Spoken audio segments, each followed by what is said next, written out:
Hi, I'm Sarah Chen. From a young age, technology fascinated me in ways most kids couldn't understand. While others played with toys, I was busy dismantling and rebuilding old computers. My parents weren't wealthy, but they always nurtured my curiosity, even as our living room transformed into a makeshift lab of circuit boards and tangled wires. Sarah, honey, what's your latest project? My mom would ask, carefully maneuvering around my cluttered workspace. Just tweaking the processing speed, I'd reply, focused intently on my task. She'd smile, shaking her head with a mix of amusement and exasperation. Just make sure it's all cleared away by dinner. Despite our financial struggles, I earned a scholarship to study computer science. By my final year, I had developed a groundbreaking AI algorithm that drew attention from top tech firms. One company even offered $50 million for it. I accepted the deal but kept my newfound wealth a secret. No extravagant lifestyle or flashy purchases, just strategic investments and relentless pursuit of innovation. I wanted to be known for my work, not my money. That's when I met David. We first crossed paths at a coffee shop where I was engrossed in my laptop. David accidentally spilled his coffee, narrowly avoiding my device. "Oh no, I'm so sorry," he blurted, frantically reaching for napkins. "It's fine, really," I said with a laugh, helping him clean up. "I'm Sarah." "David, let me buy you another coffee to make it up to you." One coffee turned into dinner, and dinner blossomed into a relationship. David was kind, funny, and endlessly supportive, even if he didn't fully grasp my work. A year later, we got married in a simple, heartfelt ceremony. Then I met his family, including his sister, Jessica. From the outset, Jessica made her disdain clear.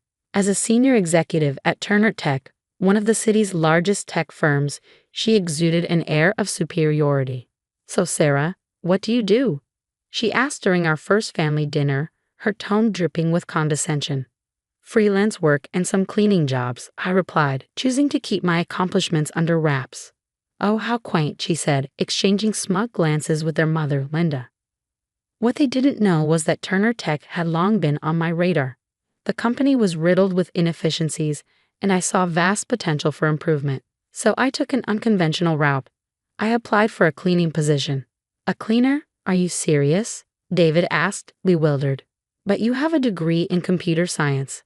"Trust me," I said with a knowing smile. "I have my reasons." When Jessica spotted me in my cleaning uniform, her shock was palpable. "What are you doing here?" she demanded, pulling me aside. "Working," I said simply. "Just stay out of my way," she hissed. "And don't tell anyone you're my sister-in-law. It's embarrassing enough having you in the family." For 6 months, I cleaned offices, quietly observing the company's inner workings. I noted wasteful spending, toxic management practices, and overlooked opportunities. Meanwhile, Jessica seized every opportunity to belittle me. At a family gathering, she announced her latest promotion with smug satisfaction. "I'm now vice president of operations," she declared. "Some of us actually have ambition." She cast a pointed look in my direction. David squeezed my hand under the table but remained silent. His lack of support stung more than Jessica's insults. The annual family dinner, hosted at Jessica's lavish new home, was the breaking point. "So, Sarah," she began loudly, "how's the cleaning going?" "Must be riveting, emptying trash cans all day." Before I could respond, she continued, "We had a board meeting today about the company's future. Of course, you wouldn't understand such things.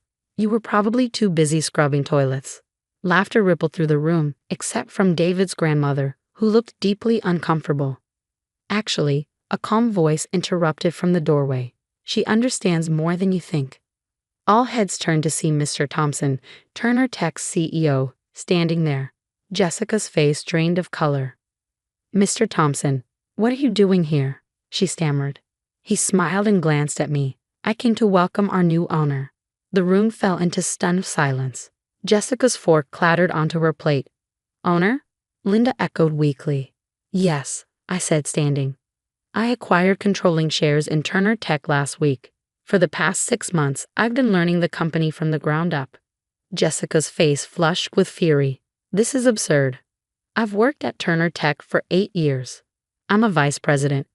"And also a thief," Mr. Thompson said firmly. "You've been embezzling company funds for 3 years. We have proof."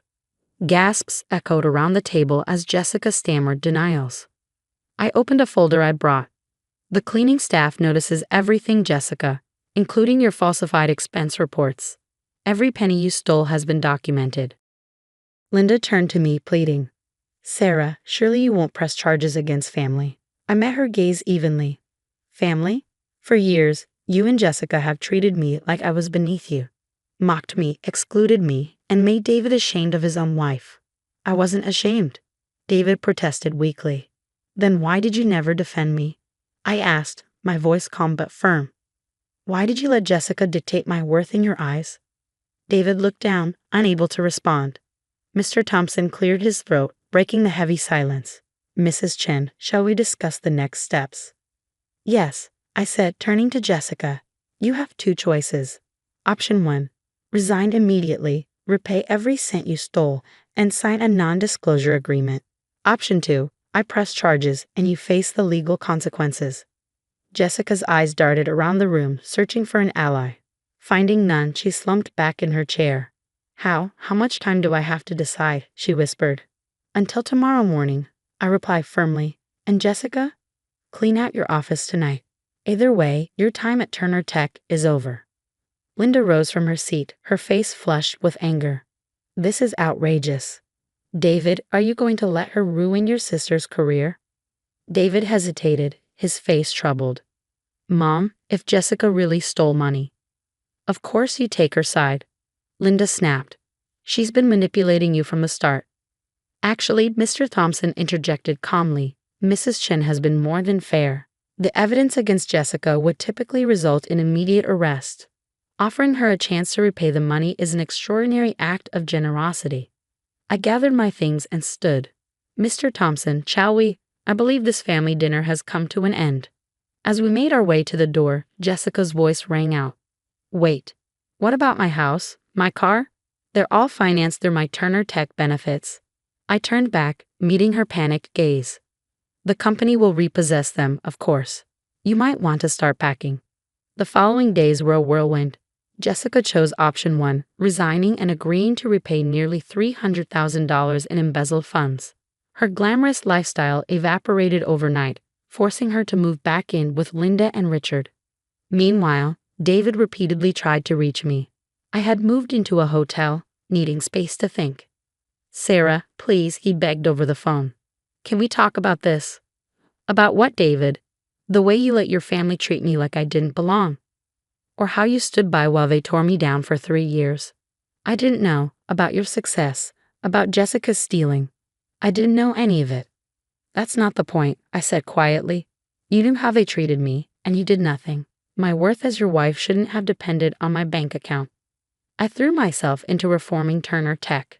The company needed a complete overhaul, and I was determined to see it through. Each day brought new challenges, but the work was rewarding. Then, one morning, my assistant buzzed in. Mrs. Chen, your mother-in-law is here. Security called up. She's demanding to see you. I sighed, already weary of the confrontation. Send her up. Linda stormed into my office, her face a mask of fury. How dare you do this to our family? Jessica is devastated. I met her gaze calmly. Jessica devastated herself when she decided to steal from the company. I merely exposed the truth. She made a mistake. Everyone makes mistakes. 3 years of systematic theft isn't a mistake, Linda. It's a calculated crime. Her shoulders sagged slightly as she collapsed into a chair. She can't find another job. No one will hire her with this scandal. She created the scandal, I said evenly. Actions have consequences. Linda's tone softened, turning pleading. Please, we're family. Surely we can find a way to fix this. I leaned back in my chair, studying her. Family? Let's recap, Linda. Last Christmas, you told everyone I wasn't invited to the family gathering because the help shouldn't mingle with guests. At David's birthday party, you seated me in the kitchen with the catering staff. When I got sick last year, you told David he should have married someone more suitable. Linda's face flushed with embarrassment. We didn't know who you really were then. And that's the problem, I said firmly. You judge me based on status, not character. Now that you know I'm wealthy, suddenly I'm family? Let me be clear. I'm the same person I've always been, and I won't protect you from the consequences of your choices. Linda stood, straightening her expensive jacket. So that's it? You're willing to destroy our family over a few harsh words? No, Linda, I replied. Your family destroyed itself through its actions. I'm just refusing to shield you from reality anymore. After she left, I stared out my office window as the sun set, painting the city in warm hues. My phone buzzed. Another message from David. Please come home. We can work this out. I love you. I typed back, sometimes love isn't enough. Respect matters too. The weeks that followed were a blur of change. Turner Tech transformed under my leadership, with new policies, fresh talent, and streamlined operations. Yet my personal life remained in disarray. David's attempts to reach me grew more desperate. One evening, my assistant buzzed in again. Your husband is here. He says he won't leave until you see him. I sighed, sent him in. David walked in, looking uncharacteristically disheveled. His tie hung loose, and his usually neat hair was unkempt. Sarah, he said, his voice raw. We need to talk, really talk. About what, David? About us. About everything. He sank into a chair, his shoulders slumped. I've been thinking a lot. I failed you. I was a coward. I stayed silent, waiting. When Jessica and Mom treated you badly, I told myself it wasn't serious, that family dynamics are complicated. But I was wrong. I avoided confrontation because it was easier, and I let you down. Yes, you did, I said quietly. But Sarah, why didn't you tell me about your success? About your wealth? We're supposed to be partners. I walked to the window, looking out over the city lights. Do you remember last Christmas at your parents' house? Jessica joked about me being the cleaning lady who trapped her brother. Everyone laughed. You laughed too, David. He flinched. I didn't mean. That night, I almost told you everything. But I stopped. I realized that if you couldn't respect me as a cleaner, you didn't deserve to know me as a CEO. That's not fair, David protested. Isn't it? I asked, turning to face him. Your family's treatment of me showed me exactly who they were. And your silence? That showed me exactly who you were. Before he could respond, my phone buzzed. It was Mr. Thompson. Sarah, we have a situation. Jessica's trying to access the company's servers remotely. She's attempting to delete files. My stomach dropped. Stop her, immediately. It's already handled, he replied, his tone grim. But there's more. She's been emailing confidential information to our competitors. I locked eyes with David, who had heard every word. Do you know about this? His shock seemed genuine. No, I swear, Sarah, I had no idea. Picking up the desk phone, I called security. Escort Mr. Chen out, then notify the police. We have evidence of corporate espionage. David grabbed my hand. Wait, Sarah, let me talk to her. Maybe I can reason with her. The time for talking is over, David. Your sister is trying to destroy my company. Within hours, the police arrested Jessica at her parents' house. They uncovered laptops filled with stolen data and emails offering Turner Tech's secrets to competitors. Linda called me later, furious. You've gone too far. First, you humiliate her, then take her job, and now this? She's your sister-in-law. She committed a crime, Linda. Multiple crimes. The evidence shows she's been planning this for weeks. She was desperate. You pushed her to this. No, Linda, I said firmly. She chose this. Just like she chose to steal from the company. Just like you chose to treat me like dirt for years. The next day, headlines blazed. Former VP arrested for corporate espionage. Jessica's polished corporate headshot was juxtaposed with her mugshot, and the fall from grace was splashed across every major news outlet. David came to my office, his face lined with anguish. Sarah, please, he said, she's my sister. There must be something you can do. I studied him, my voice calm but unwavering. You know what hurts the most, David? Even now, after everything she's done, you're still defending her. I'm not choosing sides. Yes, you are, I said, holding his gaze. Your sister stole hundreds of thousands of dollars, sold company secrets, and tried to ruin everything I've built. Yet you're here, begging me to protect her. Again. His shoulders slumped. What do you want me to do? I want you to finally make a choice, David. Not the easy one. The right one. Are you asking me to choose between you and my family? No, I said quietly. I'm asking you to decide what kind of man you want to be. The investigation unearthed even more than we anticipated. Jessica's theft and betrayal stretched back months, costing Turner Tech millions. It prompted sweeping reforms, tighter security, stricter audits, and a culture overhaul. One evening, my assistant brought me a letter from David. "Mrs. Chen," she said, hesitating. "He said it's important." Opening it, I read the familiar handwriting. "Dear Sarah, you were right. I've spent my life avoiding conflict and taking the easy path. But in doing so, I failed the one person I vowed to love and protect. Today, I testified against Jessica. It wasn't easy, but the prosecutor says my statement will ensure she faces the consequences of her actions. My parents are furious. Mom won't speak to me, and Dad says I've betrayed the family. But for the first time, I know I'm doing what's right. I don't expect this to fix things between us.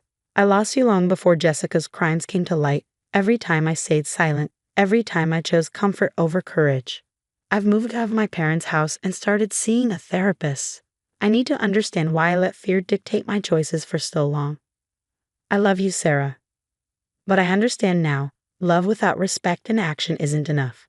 Whatever you decide about us, I want you to know that I'm finally becoming the man I should have been. David." Tears blurred the ink as I reread his words. The next morning, Jessica pleaded guilty in court. She was sentenced to 5 years in prison and ordered to repay $2.3 million. Months passed. Turner Tech thrived under its new leadership, and I finally felt the satisfaction of a company built on integrity. Meanwhile, David started volunteering at a tech center for underprivileged kids, a cause we had once dreamed about together. One evening, as I was leaving the office, I saw him waiting by my car. "I'm not here to ask for another chance," he said quickly. "I just wanted to thank you." "For what?" "For showing me what integrity looks like, for making me confront the truth about myself." For a moment, we stood in silence. Then I spoke. "Would you like to get coffee sometime?" "Just to talk." A small smile crossed his face. "I'd like that." 2 years later, Jessica remains in prison. Linda and Richard have relocated, and Turner Tech is a leader in both innovation and ethics. David and I have built something new, an honest friendship founded on mutual respect. Looking back, I realize the hardest battles aren't for money or power, but for dignity and self-worth. I won that battle by refusing to compromise my values. The sun sets over the city, casting golden light on the Turner Tech building. Tomorrow brings new challenges, but for now, I'm at peace. True wealth lies in integrity, courage, and the strength to stand tall, even when the world tries to pull you down. And that, I've learned, is priceless.